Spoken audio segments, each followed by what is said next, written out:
माती विना शेती, भारतातील पहिलाच प्रयोग. ऐकून धक्का बसला, विश्वास बसत नाहीये. मात्र बारामतीच्या कृषी प्रदर्शनात हा उपक्रम तुम्हाला पाहायला मिळेल.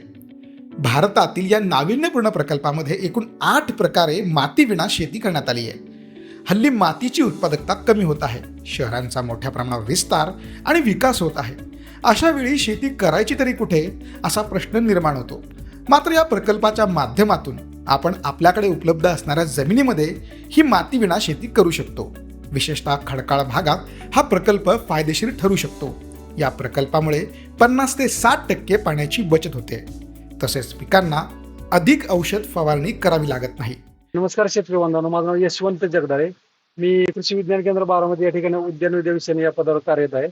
सध्या आपण उभा आहोत की कृषी विज्ञान केंद्र बारामती या ठिकाणी माती विना शेती जो भारतातला पहिला नाविन्यपूर्ण प्रकल्प त्या ठिकाणी उभा आहोत. या ठिकाणी आपण माती विना शेतीचे एकूण 8 प्रकार केले आहेत. त्यामध्ये NFT, A frame, Dutch bucket, aeroponics, grow tower, deep water culture आणि इंडोर ग्रो लाईट अशा पद्धतीचे आपण वेगवेगळ्या पद्धती या ठिकाणी केल्या आहेत.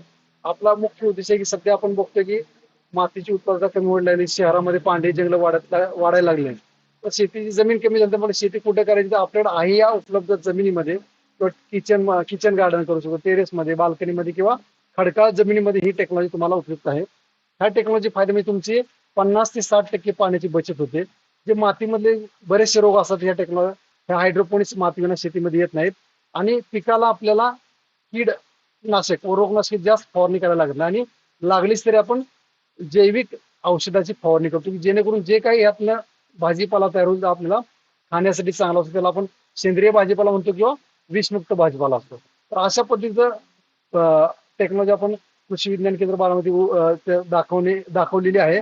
तरी 16 ते 20 जानेवारी दरम्यान शेतकरी बांधव या ठिकाणी भेट द्यावी. ही काय नक्की तंत्रज्ञान आहे, त्याचा खर्च किती होतो, आपल्याला फायदा होणार नाही याची तुम्ही माहिती जाणून घ्यावी. धन्यवाद. हा प्रयोग तुम्हाला कसा वाटला, आम्हाला कमेंट करून नक्की सांगा.